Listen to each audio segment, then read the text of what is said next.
તમારી અંદર તમારો ભાવ હોય ને, તમારા મોઢા ઉપર તમારો દીકરો મોઢું જોઈને સમજી જાય કે અત્યારે બાપા પાસે જવા જેવું નથી ને અત્યારે બાપા પાસે જવા જેવું છે. બરોબર કે નહીં? પુત્ર જે રીતે વધારે નિકટતાના હિસાબે સમજી શકે એના ભાવને, પિતાના ભાવને, એવું બીજું કોઈ બાજુવાળો ન સમજી શકે. એમ શ્રી આચાર્ય ચરણના વચનો છે કે આપના જે ગ્રંથો છે એ આપના પુત્ર રત્નો શ્રી ગોપીનાથ પ્રભુચરણ, શ્રી ગુસાઈજી પ્રભુચરણ અને આપના લાલજી, બધા 7 બાળકો, એમણે જે ટીકા સાહિત્ય લખ્યું છે એમના દ્વારા જ જાણી શકાય કે સમજી શકાય કે મહાપ્રભુજીનો હૃદયનો ભાવ કે આશય શું. ખૂબ બધા અર્થ કર્યા છે. ખાલી શરૂઆતમાં ભાવના જ તમને કહું ને તો લગભગ 13-14 અર્થ અલગ અલગ રીતે મળે આપણને. પણ અત્યારે 2-3 ઉપર જ ખાલી સ્પર્શ કરીએ, બધામાં તો બહુ સમય જાય. તો એક તો મુખ્ય જે બધી સેવા છે એ સ્વામીજીના ભાવથી થાય છે. આપણે ત્યાં દરેક સેવા છે એ તો શ્રી વલ્લભની કૃપાથી. મારા વાલા સહેલું છે કે આમ માળા સિદ્ધ કરીને આમ ધરાવી દીધી, આમ સામગ્રી સિદ્ધ કરીને આમ ધરાવી દીધી, આમ કર્યું ને આમ. ઘરે તો એ આનંદ જ છે ને. જ્યાં નિત્ય લીલામાં ઠાકોરજી નિકુંજમાં બિરાજે છે ત્યાં સર્વે સર્વા કોણ છે તો કે શ્રી સ્વામીજી. સ્વામીજીની આજ્ઞા વગર એક પણ સેવા થાય નહીં. અહીંયા તો આ માળા આડી અવડી હોય, કદાચ થાક નાનકડો હોય કે મોટો હોય, કદાચ 3 થાકની બદલે 4 થાક થઈ ગયા હોય, કદાચ 5 થઈ જાય, 7 થઈ જાય. અહીંયા બધું હલાવે છે. શ્રી મહાપ્રભુજીનું નામ લઈ લ્યો કે મહાપ્રભુજીની કાનીથી ને શ્રી ગુસાઈજીની આડીથી, એટલે મારો વાલો બધું અંગીકાર કરી લે છે. આમ તો કહું તો સહન કરી લે છે આપણું બધું. ત્યાં એમ ના ચાલે. આ બધી આપણી ભાષામાં કહું તો હરખાઈ છે ને અહીંયા છે. આ બધી ભૂતલ ઉપર મહાપ્રભુજીની કૃપા છે એટલે તમે કરી શકો છો. નિત્ય લેવા તો ક્યાં ના ક્યાં હોવ એ ક્યાં નક્કી છે. ત્યાંથી તમને એમ થયું કે ઠાકોરજીને આજ માલા સિદ્ધ કરાવીને મારે પહોંચાડવી છે, એમ તરત ન ધરાવી શકાય.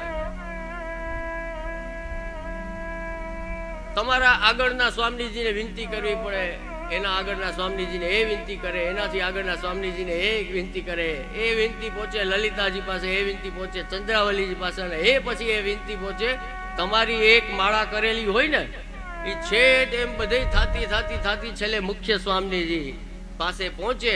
અને એ માળા આવી એ જો ગમે સ્વામીજીને કે આ પ્રભુને લાયક છે તો ધરાવી દે તમારી ઉપર કૃપા હોય તો. ને જરાક એમાં દોરાવાર ફરક હોય ને તો ત્યાંથી સીધો ઘા થાય કે નાખો આ ના હાલે.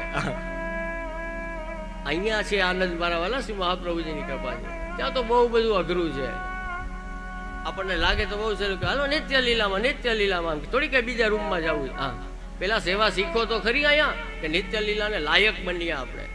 એના માટે જ આ ભૂતલ ઉપર સેવા કરવી છે. હા, કે સહેલું નથી કે એમ નિત્ય લીલામાં વયું જાઉં ને જઈને કરશો એ હું સેવા આવડતી નહીં હોય, ખીપાન જેમ ઉભા રહ્યો હોય આડા નડશો કોકને. હા, આવડતી હોય તો અહીંયા કામનું છે. સેવા મેન છે, પેલા શીખો. શરૂઆતમાં ભાવથી સેવા કરવાની આજ્ઞા કરી તો એક તો સ્વામીજીના ભાવથી કે બધી સેવા સ્વામીજી કરે છે ને હું એની દાસી છું, હું એની સખી છું, એ ભાવથી મારો ઘર નિકુંજ છે, મારું ઘર નિત્ય લીલાનો જ એક ભાગ છે. મારી કુંજમાં અત્યારે મારા પ્રભુ બિરાજે છે. સ્વામીજી દ્વારા એની સેવા થઈ રહી છે અને હું તો આ બધી પરચારગી કરીને સ્વામીજીને તૈયાર કરીને આપું છું અને છેલ્લે અંગીકાર તો સ્વામીજી જ કરાવે છે. આ ભાવથી દરરોજ આપણા ઘરે સેવા કરવાની. બીજો એક ભાવ છે કે જુઓ, એક શરૂઆતમાં ભાવ એટલે એવો ભાવ કે આપણે જેટલું પણ બધું છે ને, ભલે આપણને અનુભવમાં ના આવતું હોય, પણ બધાથી વધારે પ્રિય શું છે આપણને તો કે આપણો આત્મા. અને એ આત્માને પ્રિય કોણ છે તો કે પ્રભુ. એ ભાવથી આપણો આત્મા ધર્મ છે. એ ભાવથી દાખલા તરીકે તમને એમ કે કોઈ કે આ આખું અવળું બ્રહ્માંડ છે, એમાં શું ગમે તો કે આપણી પૃથ્વી કેવી સરસ દેખાય, બ્લુ કલરની વ્હાઈટ કલરની, બરાબર, આપણી પૃથ્વી. પછી કે એમાં શું ગમે તો કે એમાં મારો દેશ ભારત દેશ આર્યવ્રત. પછી કે એમાં તમને શું ગમે તો કે મારું ગુજરાત, ગરવી ગુજરાત ને એવા બધા આપણે સ્લોગન આપીએ છીએ, બરાબર. પછી કે એમાં તમને શું ગમે તો કે મારું સૌરાષ્ટ્ર, તો એમાં તમને શું ગમે? તો કે મારું કાઠિયાવાડ. એમાં તમને શું ગમે? તો કે મારો દેવભૂમિ દ્વારકા જિલ્લો. એમાં શું ગમે? તો કે મારું મોડ પર ગામ. જેને જી લાગુ પડતું હોય. આમાં બીજા મોટા દેખાય, કારાવડ ને ખજૂરિયા. એટલે જેને જે લાગુ પડતું હોય. તો કે એમાં એનાથી વધારે શું ગમે? તો કે મારું પોતાનું ગામ. બરોબર. કે એમાં એ ગામમાં તમને શું ગમે? તો કે મારું ફળિયું. એમાં શું ગમે? મારી ગલી, મારી શેરી. એમાં તો કે મારું ઘર. એમાં તો કે મારો પરિવાર, મારા બાળકો, મારી પત્ની. એમાંથી તો કે હું પોતે. આ જો પ્રિયતા છે ને, આમ આમ આમ આમ આમ આમ સંકોચાતી જાય ને છેલ્લે માણસ પોતાની ઉપર આવે. માણસને પોતાને સૌથી વધારે ગમે કોણ? તો કે માણસ પોતાની જાતને સૌથી વધારે પ્રેમ કરે. પણ હકીકતે એ આપણો આભાસ છે. હકીકતે તો આપણો જે આત્મા છે ને, એને સૌથી વધારે પ્રિય કોઈ હોય તો એ પરમાત્મા જ છે. અને આપણે આત્માને પણ જે કાંઈ પણ પ્રિય થાય છે ને, બરાબર. અત્યારે ઓલી કેરીની સિઝન છે, તો આંબા શું કામ ભાવે છે આપણને બધાને? કેરી શું કામ ભાવે છે? કારણ કે પ્રભુને પ્રિય છે. એટલે સુગંધને તમને લેવી ગમે છે. કેમ? તો કે સુગંધ ઠાકોરજીને પ્રિય લાગે છે, એટલે માણસોને ગમે છે. જે વસ્તુ ઠાકોરજીને પ્રિય છે એ બધી માણસોને ગમે છે. આ સિદ્ધાંત લાગુ પડે છે. ત્રીજો એક ભાવ બહુ સુંદર ભાવના બતાવી છે કે આજે આપણે સ્ત્રીઓને શક્તિ રૂપા કહીએ કે એક શક્તિ છે, સ્ત્રી છે. કઈ રીતે આપણને એમ થાય સ્ત્રી શક્તિ કઈ રીતે? તો જુઓ, સ્ત્રી છે ને, એના જેવું બીજું કોઈ પુરુષ પણ ન કરી શકે એવું કામ સ્ત્રી કરે છે. તો કે કયું કામ? તો કે એના લગ્ન થાય ને ત્યારે આટલા વર્ષોથી જે માતા પિતા, પરિવાર, ઘર, ગામ, એ પોતાના સ્વ સંબંધી જેટલા છે ને, એને બધાને છોડીને સાસરે જાય છે. આવું કોઈ પુરુષ કરી શકે? કોઈ નીકળે એવો ઘર જમાય થઈને રહેતો હોય, કોઈ એવું. બાકી આ તાકાત સ્ત્રીની જ છે. એક સ્ત્રી જ આવું કરી શકે કે જે બધું એનો પિતા પરણાવે છે તે બધું છોડીને સાસરે જાય છે, એના પતિના ઘરે રહે છે. આ ભાવથી ટીકાકારોએ આપણને સમજાવ્યું છે કે ઠાકોરજી માટે બધું છોડવાનું છે. તો એ કોણ છોડી શકે? દુનિયામાં બીજો કોઈ છોડી નાખશે? મહાપ્રભુજીનો વૈષ્ણવ હોય ને, એ હજી કરી શકે આ વસ્તુ. તો એ ભાવથી સેવા કરવાની છે. આપણે ત્યાં મર્યાદી વૈષ્ણવ હોય તો એ બધું છોડે જ છે ને. એ બધું છોડીને ઠાકોરજીની સેવા કરે છે. તો એ જ પ્રકારનો ભાવ છે. છેવટે એક મુખ્ય ભાવ કહી દઉં તો કે તમારા શરૂઆતમાં ભગવાન છે, એટલે એ શરૂઆતમાં ભાવથી એમની સેવા કરવી જોઈએ. એટલે કરવી જોઈએ, એ આત્માનો ધર્મ છે. અને એક તમારા માટે કયો સંબંધ ખૂટે છે, તમારા જીવનમાં કયો સંબંધ તમને ખૂટે છે, અથવા તમને કયો ભાવ ઠાકોરજીને જોઈને જાગે છે. તમે સેવા કરવા જાઓ છો ત્યારે વાત્સલ્ય જાગે છે, માધુર્ય જાગે છે, સખ્ય જાગે છે. જે ભાવ તમારી અંદરથી ઉત્પન્ન થતો હોય એ ભાવથી સેવા કરો. એ સર્વાત્મક ભાવ. બધા ભાવથી કરી શકો સેવા. આપણે એક બહુ સરસ શ્લોક છે આપણે ત્યાં કે ત્વમેવ માતા ચ પિતા ત્વમેવ, ત્વમેવ બંધુ ચ સખા ત્વમેવ, ત્વમેવ વિદ્યા દ્રવિડમ ત્વમેવ, ત્વમેવ સર્વમ મમ દેવ દેવા. એ બધું કોણ છે? તો આપણા સર્વસ્વ એવા પ્રભુ. એ ઠાકોરજીમાં એ જ લાગુ પડે. જે ભાવ તમને ઉત્પન્ન થતો હોય ઠાકોરજીના દર્શન કરીને સેવા કરવામાં, એ ભાવથી સેવા કરો. શ્રી મહાપ્રભુજી કહે છે. પણ સેવા વગર રિયોમાં કઈ ને કઈ સેવા તમારા જીવનમાં હોવી જોઈએ. સર્વદા સર્વ ભાવેન, બધા ભાવોથી ભાવપૂર્વક ભજનીયો વ્રજાધિપા. અહીં ભજનીયો ભજ ધાતુ પરથી લેવામાં આવેલો શબ્દ છે. એટલે ઓલા ભજનિયા નથી હો, પ્રભાતિયા એમના સમજતા. ભજનીઓ એટલે ઓલા ના ગાતા હોય હવાના પોરમાં, એ નથી. આ ભજનીયોનો અર્થ થાય છે ભજન કરવું, સેવવા યોગ્ય, ભજનીય. તો એકમાત્ર વ્રજાધીપ જ છે ઠાકોરજી. વ્રજાધીપ શબ્દ અહીંયા આવ્યો એટલે વૈષ્ણવોને એમ થાય કે આપણે વ્રજાધીપ સિવાય કોઈનું કંઈ કરવાનું નથી. તો એ પણ નહીં. વ્રજાધિપનું સેવન જરૂર કરવાનું છે, પણ એનો મતલબ એ નથી, એનો અર્થ એ નથી કે દ્વારકાધીશની સામે જોવાનું નહીં ને દ્વારકાધીશને માનવાનું નહીં ને હા મથુરાનાથજીને નહીં માનવાનું નહીં. તો મારા વાલા મંગલાચરણમાં ચતુર્ભિષ્ય ત્રિભિષ તથા લખ્યું જ ના હોત મહાપ્રભુજી. અને પુરુષોત્તમ સહસ્ત્રનામ આખા ભાગવતજીનો બધી લીલા, બધા અવતારોની લીલા એમાં છે. એમ બોલવાની જ ના હોય તો એ તો એમ ના હોય. પણ વ્રજાધિપની સેવા શું કામ કરીએ છીએ આપણે? હું તમને એક નાનકડું ઉદાહરણ આપું. પ્રભુ દ્વારકાધીશ થયા ને તો રાજા ધીરાજ છે. રાજાને મળવા જવું હોય તો સમય માંગવો પડે, પેલા એપોઇન્ટમેન્ટ લેવી પડે ને, કલેક્ટરમાં લેવી પડે. તો દ્વારકાધીશની તો હું વાત કરી. એ દ્વારકાધીશને મળવું હોય કે દર્શન કરવા હોય તો એ સમય માંગવો પડે. એ દ્વારકાધીશ એમ કઈ કોઈના ઘરે પધારે? રાજાના રાજા છે, એ ના પધારે. આપણે ત્યાં શ્રી મહાપ્રભુજી શું આજ્ઞા કરે છે?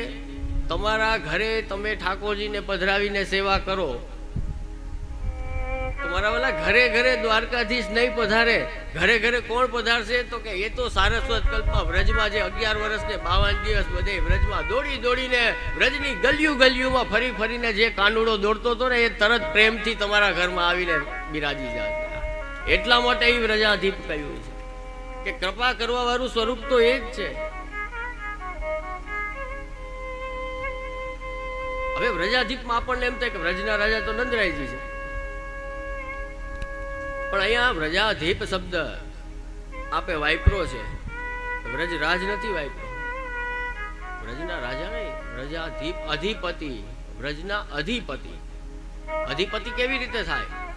તો કે જેમનું આધિપત્ય સિદ્ધ થયેલું હોય એ અધિપતિ. તો કે આધિપત્ય ભગવાનનું ક્યાં સિદ્ધ થયું છે?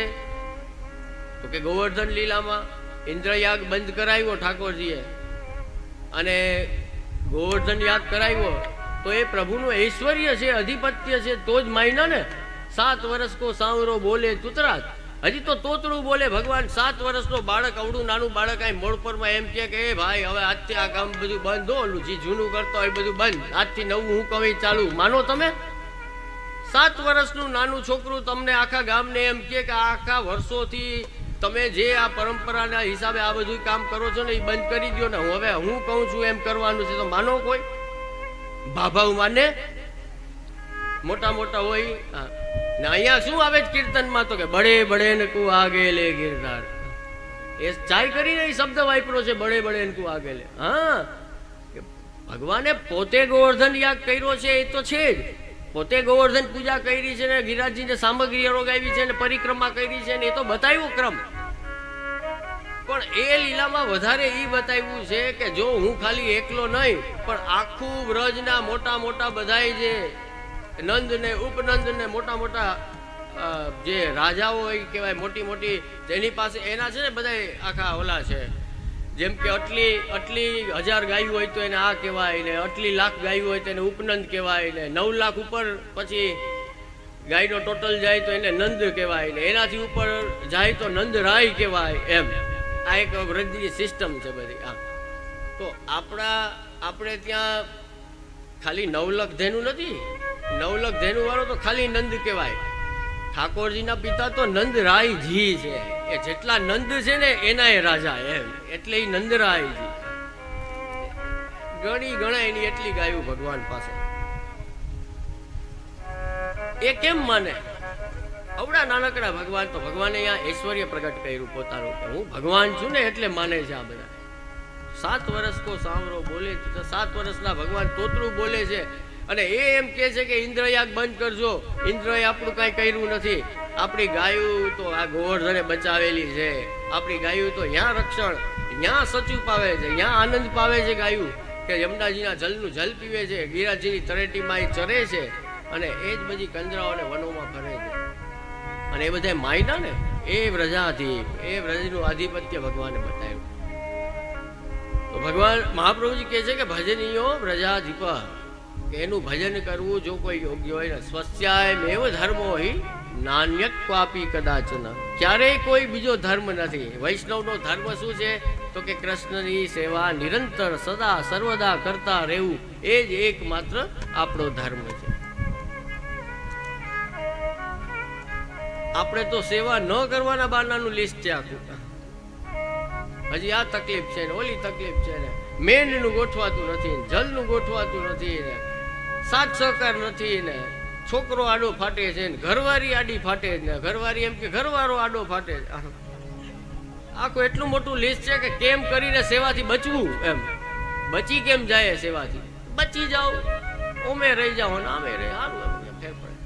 શ્રી મહાપ્રભુજી ઉપદેશ આપે છે, કરો સેવા. એ જ આપણા હિતના વચન જેને કહેવાય ને, વૈષ્ણવના હિતના વચન એ છે. પછી આપણાથી થાય ન થાય, કરી શકીએ ન કરી શકીએ, એ બીજા નંબરની વાત. એક બહુ સુંદર કીર્તન શ્રી વલ્લભદાસજી નું આવે છે આપણે ત્યાં કે ભાઈ આ જન્મ મળ્યો છે, મનુષ્ય દેહ મળ્યો છે, કોઈ સેવા કરી લે. વૈષ્ણવ થયા છે, આવો અવસર, આવો મોકો, આવું બધી સગવડતા, આટલા બાળકો કૃપાળુ છે. તમે કહો જે આમ નથી થતું તો કે થોડુંક સહેલું કરીને કે આમ કર, કે જે આમે નથી થતું તો કે હવે આમ કર. કેટલું કેટલું સરળ બાળકો કરી દે છે. જ્યાં જે બાળકો પાસે તમે પ્રશ્ન લઈને જાઓ છો સેવાને લગતા, એક તો સેવાને લગતા આવા વાળા બહુ ઘટી ગયા. હા, તો સેવાને લગતા પ્રશ્નો લઈને તમે બાળકો પાસે જાઓ છો તો એ તમને કેટલું સરળ કરી દે છે કે વાંધો નહીં, જો સેવા છૂટવી ના જોઈએ, તારે કરવી હોય તો આમ કર, એવું હોય તો આમ કરી લે, એમ હોય તો આમ કરી લે. તો ઓલો કેમે જેને બાના જ કાઢવા છે એને કેવી રીતે સેવા કરે? એવા આધુનિક જીવો છે. એના માટે અહીં ભગવાનજી વલ્લભદાસજીએ બહુ સુંદર કીર્તન ગાયું છે કે પ્રભુ સેવા કો ખર્ચ ન લાગે. ઘણા લોભિયા હોય ને, એમાં તમારી ખર્ચા થાય સેવા કરી. હા, અહીંયા એ ભાવનું બહુ સુંદર કીર્તન કીધું છે.